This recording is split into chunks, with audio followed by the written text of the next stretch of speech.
that keeps in mind appointments that must be made and then met.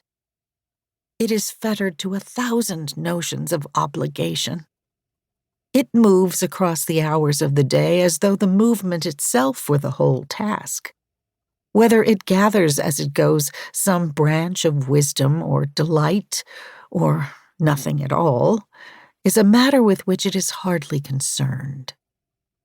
What this self hears night and day, what it loves beyond all other songs, is the endless springing forward of the clock, those measures strict and vivacious, and full of certainty. The clock, that 12-figured moon skull, that white spider belly, how serenely the hands move with their filigree pointers, and how steadily. 12 hours, and 12 hours, and begin again. Eat, speak, sleep, cross a street, wash a dish. The clock is still ticking. All its vistas are just so broad, are regular. Notice that word.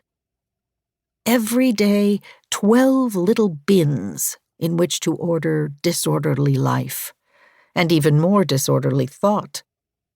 The town's clock cries out, and the face on every wrist hums or shines. The world keeps pace with itself. Another day is passing, a regular and ordinary day. Notice that word also. Say you have bought a ticket on an airplane, and you intend to fly from New York to San Francisco.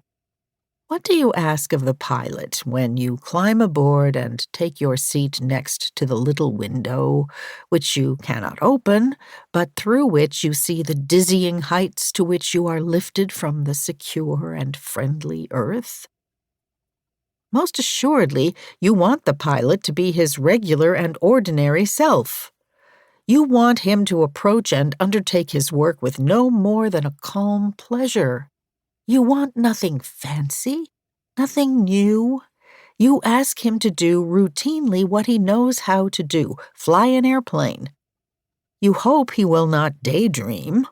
You hope he will not drift into some interesting meander of thought. You want this flight to be ordinary, not extraordinary. So too with the surgeon, and the ambulance driver, and the captain of the ship. Let all of them work as ordinarily they do, in confident familiarity with whatever the work requires, and no more. Their ordinariness is the surety of the world. Their ordinariness makes the world go round. I, too, live in this ordinary world. I was born into it. Indeed, most of my education was intended to make me feel comfortable within it. Why that enterprise failed is another story. Such failures happen, and then, like all things, are turned to the world's benefit. For the world has a need of dreamers as well as shoemakers. Not that it is so simple, in fact, for what shoemaker does not occasionally thump his thumb when his thoughts have, as we would say, wandered? And when the old animal body clamors for attention, what daydreamer does not now and again have to step down from the daydream and hurry to market before it closes, or else go hungry? And this is also true in creative work of all kinds. Those who are the world's working artists are not trying to help the world go around, but forward, which is something altogether different from the ordinary.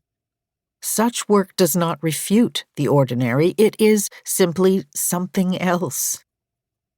Its labor requires a different outlook, a different set of priorities. Certainly there is within each of us a self that is neither a child nor a servant of the hours. It is a third self, occasional in some of us, tyrant in others. This